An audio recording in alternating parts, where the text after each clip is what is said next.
Assalamualaikum. Welcome to Mapel IPA. Oke, hari ini hari apa, Bu? Nah, sekarang hari Rabu tanggal 22 Juli 2020. Oke, sekarang kita berdua ngapain sih, Bu? Mau bikin video? Nah, kita di sini nanti akan menemani anak-anak semua belajar di rumah gitu, Bu. Oh iya, khususnya untuk kelas 9 ya, kelas 9 di madrasah kita nanti akan ketemu sama kita berdua di Mapel IPA. Nah, kita gitu. berdua nanti akan duet ya, Bu. Iya, berkolaborasi dengan asik ya. Oke, tapi sebelumnya kita kenalan dulu ya, Bu ya. Saya dulu apa jangan dulu? Dari Brida dulu dong. Oh iya, oke, perkenalan dulu ya. Nama saya Isna Nurida Saputri, biasa dipanggil Bu Brida gitu. Oke, silakan jenengan, Bu. Nah, kalau saya namanya Bu Ana Nur Aizah, biasa dipanggil Bu Ais. Oke, jadi dicatat di buku masing-masing ya. Jangan sampai nanti guru pengampunya kosong, ya kan? Lupa gitu kan nggak asik gitu. Oke, sebelum lanjut ke materi, nanti kan pasti ada materi ya. Kami berdua berharap kalian tidak bosan-bosannya untuk menonton video ini, karena kami berdua juga tahu ya, Bu, mereka udah nonton video dari hari apa sih, Bu? Dari hari Sabtu, Kak Ibu. Sabtu, Ahad, Senin, Selasa masih nonton video. Video terus ya. Kenapa kalian itu nanti nggak akan menyesal untuk menonton video ini, karena video ini kita di Mapel IPA bab satunya itu udah sangat menarik ya kan, Bu ya? Betul sekali. Karena kita di bab 1 nanti akan membahas tentang sistem reproduksi manusia. Jadi kalau pembelajaran ini sebenarnya lebih enak ketemu langsung. Kenapa bukan ketemu langsung? Nah, kalau misal kita ketemu langsung kan bisa tanya jawab banyak sekali, pertanyaan apapun bisa ditanyakan ke kita. Ya, cuman nggak apa-apa ya, Bu, karena masih pandemi seperti ini, jadi anak-anak belajar di rumah sambil tetap jaga kesehatan. Ya. Jadi sebelum lanjut ke materi bab reproduksi, kita akan memperkenalkan subbab-subbabnya dulu ya, Bu ya. Subbab yang pertama itu adalah tentang pembelahan sel. Jadi sebelum kalian membayangkan organ-organnya dulu, kalian tuh harus tahu tentang pembelahan sel. Nanti kembali ke kelas 7. Subbab kedua apa, Bu? Nah, setelah pembelahan sel, nanti kita akan masuk ke organnya. Yang pertama adalah organ reproduksi pada laki-laki. Yang ketiga, Bu. Yang ketiga, karena tadi ada organ reproduksi laki-laki, jadi harus ada pasangannya nih, yaitu organ reproduksi perempuan. Kita bahas dari luar sampai dalam nanti ya. Yang ke berapa ini? 4. Selanjutnya yang keempat, Ya. setelah organ reproduksi laki-laki perempuan, yang selanjutnya adalah kita nanti akan membahas tentang bagaimana terjadinya menstruasi, fertilisasi, dan terjadinya kehamilan. Ya. Jadi itu proses kalau itu prosesnya dari awal si sel sperma ketemu dengan sel telur melebur menjadi zigot, nanti kehamilan ya kan, Bu ya? Dirahasiakan dulu, Bu, biar anak-anak di rumah juga penasaran. Iya, penasaran nanti yang dibahas itu apa aja gitu ya, Bu ya. Kemudian subbab keberapa, Bu? Nah, setelah itu yang terakhir adalah, kelima apa, ya. Bu, yang terakhir? Itu adalah tentang penyakit dan upaya pencegahannya ya. Jadi setelah kita tahu organ-organnya itu apa saja fungsinya, dan kita tuh harus menjaga ya, Bu ya, supaya tidak terserang penyakit, sehingga masih tetap sehat dan bisa memanfaatkan. Oke, jadi kalau penyakit yang paling populer apa, Bu?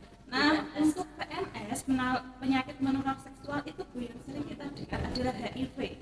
Oh iya, HIV, AIDS ya, Bu ya. Penyakitnya namanya AIDS, virusnya namanya HIV. Itu yang paling mematikan. Gitu ya. Oke, jadi jangan lupa untuk kalian mempersiapkan apa, Bu, yang perlu disiapkan sebelum kita nonton video kita. Nah, anak-anak harus mempersiapkan sebelum menonton video kita, yaitu buku tulis dan pulpen untuk mencatat hal-hal yang penting ya. Nanti bisa dirangkum yang penting dari video kita apa ya, Bu? Ya, jadi dicatat yang penting-pentingnya aja. Terus yang kedua, tonton dari awal sampai akhir. Jangan di skip. Di skip itu baru menit keberapa, terus kamu loncat ke menit berapa, terus sampai akhir. Tiba-tiba nyampe akhir. Itu jangan ya, nanti kalian akan ketinggalan beberapa materi. Terus apalagi, Bu, kira-kira? Buku catatan. Mungkin ini, Bu, kalau misal anak-anak di rumah nih, kalau nggak paham, ada sesuatu yang nggak paham sama materi yang kita sampaikan di video, bisa membuat pertanyaan di kolom komentar. ya, Video boleh. selanjutnya kita nanti bisa membahas. Nah, jadi kalian tulis di kolom komentar, misalkan nggak paham bagian ini, nanti kalian tulis, nanti kami berdua akan merangkum ya. Terus kemudian menjawab pertanyaannya di video selanjutnya.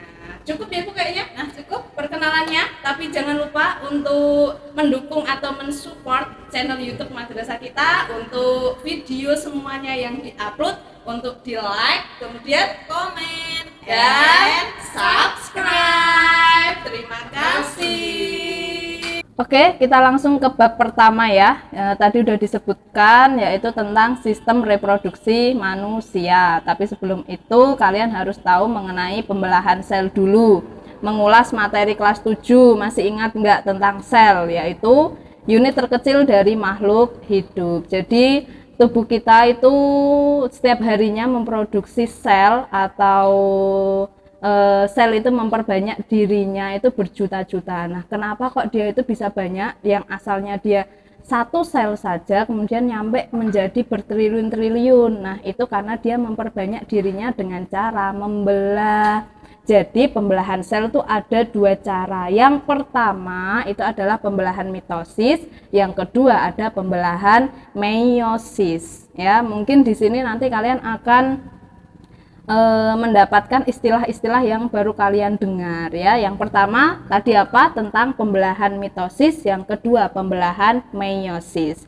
Kita bahas yang pertama dulu ya, tentang pembelahan mitosis. Oke. Sebelum ke materinya, yang perlu kalian perhatikan di sini adalah mengenai tujuan pembelajarannya ya. Yang pertama, kalian harus mampu untuk mendeskripsikan fase-fase pada pembelahan mitosis. Ada berapa fase? Yang kedua, kalian mampu membedakan antara fase 1 dengan fase yang lainnya, atau lebih gampangnya istilahnya ciri-cirinya, perbedaan dari gambar 1 dengan gambar lainnya itu apa. Yang ketiga, kalian mampu menjelaskan sifat anakannya itu bagaimana, apakah identik dengan induknya atau berbeda dengan induknya, gitu ya, yang perlu kalian perhatikan. Jangan lupa dicatat di buku tulis kalian masing-masing. Oke, sekarang kita langsung ke pembelahan secara mitosis. Pembelahan secara mitosis itu bisa kita lihat di dalam tubuh kita sendiri. Itu kenapa kok kita bisa tumbuh tinggi, ya kan? Kemudian ketika kalian luka, misalkan jatuh dari motor atau jatuh dari sepeda, itu kan kalian kan luka, ada darahnya. Nanti darahnya lama-kelamaan akan kering. Kemudian kulit-kulit kalian yang asalnya luka tadi tertutupi oleh kulit yang baru. Nah, kenapa kok bisa kayak gitu? Itu karena di dalam tubuh kita itu terjadi pembelahan secara mitosis. Jadi pembelahan mitosis itu berfungsi untuk pertumbuhan sama buat regenerasi atau mengganti sel-sel yang rusak, gitu ya. Oke, itu adalah pembelahan mitosis. Nah, di sini yang perlu kalian perhatikan adalah akan ada beberapa atau banyaklah kata-kata yang mungkin kalian baru dengar, istilah-istilah biologi. Yang perlu kalian perhatikan ada 3. Yang pertama kromatin pakai N, yang kedua kromosom, dan yang ketiga adalah kromatid pakai D. Nah, 3 istilah ini nanti akan kita gunakan atau kita sering bahas di pembelahan secara mitosis ini, gitu ya. Oke. Nah, yang gimana sih Bu? Kromatin itu bentuknya kayak gimana? Kan kita nggak tahu karena memang letaknya jauh di mana ya? Di dalam sel ya kan. Jadi kromatin itu bentuknya seperti ini. Kalian lihat. Nah, ini ada 2 kromatin. Dia bentuknya kayak benang-benang halus kayak gitu. Nah, kalau kalian menemukan di gambar kok nanti ada kayak gini, itu namanya adalah kromatin. Nah, kromatin ini tuh banyak sekali. Ketika dia itu sudah banyak, kemudian dia nanti akan memadat dan memendek, nanti dia akan membentuk yang namanya kromosom. Nah, ini kalau kromosom ini bentuknya hampir kayak X ya, kayak gini ya juga X, dibalik gini ya juga X ya, tapi lebih gampangnya kayak gini. Nah, berarti kromosom ini itu terdiri dari kromatin tadi. Jadi kromatin yang kayak benang-benang halus tadi itu banyak sekali kemudian memadat dan memendek menjadi kromosom. Kalian perhatikan kromosom itu ada lengannya, ini dan ini, kemudian ada ini dan ini. Di tengahnya ada bulat-bulatnya ini. Dan bulat-bulatnya ini itu namanya adalah sentromer. Jadi kalau keseluruhannya semuanya ini adalah kromosom, kalau ininya saja itu adalah namanya sentromer. Nah, kalau kromosom ini putus, membelah menjadi dua, putus, ketarik ke sini sama ke sini, itu tidak lagi namanya kromosom, tapi menjadi kromatid. Nah, ini ya. Jadi kalau kromosom itu dia nyambung, tapi kalau dia sudah putus kayak gini, itu namanya adalah kromatid. Itu ya. Jadi kromosom itu terdiri dari dua kromatid. Itu istilah yang harus kalian ketahui atau perhatikan di bab ini, karena nanti kita akan bahas ada video atau gambar-gambar yang berkaitan dengan ketiga istilah ini tadi, gitu ya. Oke, kita langsung ke fase pembelahannya ya. Ada 4 fase pembelahan secara mitosis. Yang pertama profase, yang kedua metafase, yang ketiga anafase, dan yang keempat ada telofase. Biasanya Bu Rida menyingkatnya itu adalah PAKMAT ya, lebih gampang diingat, PAKMAT. Jadi P-nya profase, A sama K-nya jangan dikasih kepanjangan sendiri. Terus mat-nya itu adalah metafase, anafase, dan telofase, gitu ya. Oke, jadi sebelum kita ke 4 fase tadi, ada profase, metafase, anafase, dan telofase, sebenarnya ada satu tahapan lagi, yaitu tentang persiapan. Biasanya dikenal sebagai interfase. Di interfase itu ada apa aja? Jadi sebelum terjadi pembelahan, itu yang disiapkan itu apa? Di dalam sel itu kan ada banyak organel, ada DNA, kemudian ada organel-organel lain, sitoplasma. Nah, dia itu harus dipersiapkan terlebih dahulu sebelum terjadi pembelahan. Biasanya di interfase itu tahapannya adalah mereplikasi dirinya sendiri. Jadi si DNA itu menduplikasi dirinya sendiri supaya ada banyak. Jadi biar nanti anakannya itu bersifat sama. Nah, kalian bisa perhatikan video yang nanti akan muncul di sebelah kiri Bu Rida. Jadi sebelum kita masuk ke fase PAKMAT tadi, sebenarnya kan tadi udah Bu Rida bilang ada satu tahapan lagi, namanya adalah interfase. Interfase itu adalah proses mempersiapkan diri sebelum sel itu membelah. Apa yang dipersiapkan? Contoh nih, sama halnya dengan kalian ingin membuat sarimi. Kalian kan berarti harus mempersiapkan sariminya dulu, merebus air, kemudian menyiapkan mangkok. Nah, sama halnya dengan sel. Sebelum sel itu membelah, dia itu mempersiapkan dirinya sendiri. Apa yang dipersiapkan? Yaitu organel-organelnya. Nah, jadi di interfase kita akan kenalan sama organelnya dulu. Terus organelnya tuh ngapain di interfase, gitu ya. Oke, sekarang yang pertama kalian perhatikan yang warna biru. Di situ ada warna biru, itu seperti benang-benang halus ya. Kalau benang-benang halus tadi Bu Rida jelaskan namanya siapa. Ada yang kromatin, apa kromosom, apa kromatid. Ya, kalau yang masih berbentuk benang-benang halus itu namanya adalah kromatin, benar.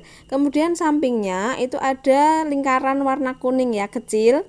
Nah, itu namanya adalah nukleus atau biasa disebut sebagai inti sel. Nah, si kromatin dan nukleus itu berada di dalam kayak lingkaran yang agak besar.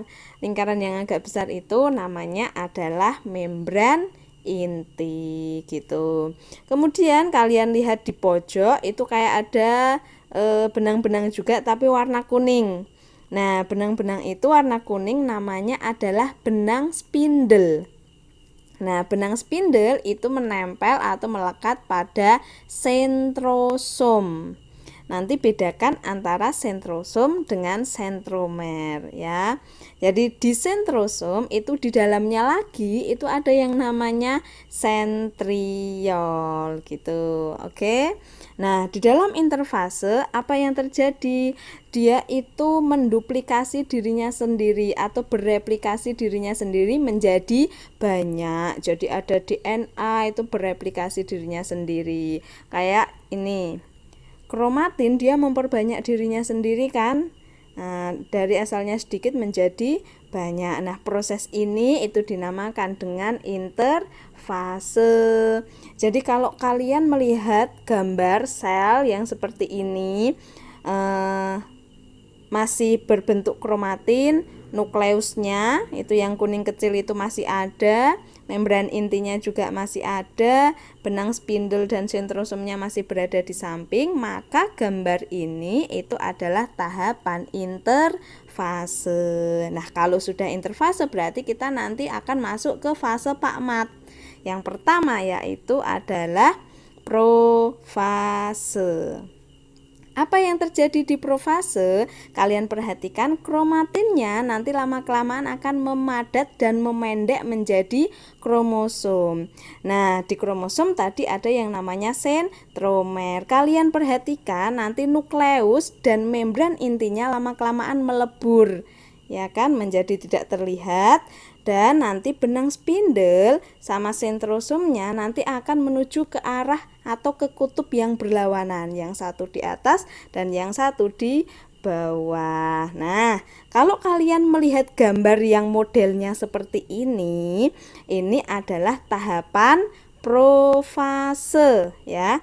Kromosomnya itu sudah ada, berada di bagian, ada yang di tengah, bawah, pinggir ya kan. Terus kemudian benang spindlenya udah berada di dua kutub yang berlawanan, maka gambar ini itu adalah masuk tahap profase. Setelah profase berarti nanti kita akan lanjut ke tahapan metafase. Apa yang terjadi di metafase? Selama proses metafase, benang spindle akan mengikat kromosom sehingga dia berada di bidang ekuator. Apa itu bidang ekuator? Bidang ekuator itu adalah bidang pembelahan. Jadi nanti sel itu akan membelah di bidang ekuator. Kalian bisa lihat ada garis tengah ya. Ada garis yang berada di tengah. Nah, itu namanya bidang ekuator atau bidang pembelahan gitu. Jadi kromosomnya sebenarnya harus jejer-jejer di bidang ekuator itu. Kalau dilihat di gambar itu masih ada yang agak di bawah ya. Sebenarnya kalau gambar yang lebih jelas itu nanti harus benar-benar berada di bidang ekuator, jejer-jejer seperti itu ya. Nah, kalian perhatikan lagi. Pada kromosom tadi kan ada namanya sentromer. Nah, bagian sentromer yang berikatan dengan spindle itu dinamakan kinetokor. Nah, gambar ini berarti adalah gambar metafase. Sekarang kita ke anafase. Apa yang terjadi di anafase? Kromosom akan dipisahkan oleh kinetokor dan bergerak ke kutub yang berlawanan. Jadi dia ditarik oleh benang spindle. Jadi kalau kalian melihat gambar yang bentuknya seperti ini, kromosom sudah ditarik oleh benang spindle sehingga kromosomnya terbelah menjadi dua, yang satu ke kutub atas, yang satu ke kutub bawah, maka gambar ini adalah tahapan anafase gitu ya. Oke, selanjutnya maka kita akan ke tahapan yang terakhir, yaitu tahapannya adalah telofase. Sebentar, ini belum ya gambarnya. Nah, ini telofase. Apa yang terjadi di telofase? Kromosom tiba di bagian kutub, kan ditarik sama benang spindle. Kemudian kromatidnya nanti akan melebur menjadi kromatin. Kalian perhatikan di nukleusnya mulai terlihat sehingga memicu membran inti terbentuk kembali. kembali. Nah, jika kalian sudah melihat gambar yang kayak angka 8 ini, kemudian membran inti dan nukleusnya sudah terlihat lagi atau terbentuk lagi, dan kromatidnya tadi udah melebur menjadi kromatin lagi, maka tahapan ini disebut sebagai tahapan telofase. Gitu ya. Ini yang paling gampang karena bentuknya kayak angka 8. Nah, ini belum berakhir tapi Nan ya. Masih ada cara pembelahannya. Jadi bagaimana cara pembelahannya? Tadi kalian masih ingat ada namanya bidang ekuator, yaitu pas garis tengah. Nah, ini kan udah kayak angka 8, berarti nanti yang tengah akan terpisah.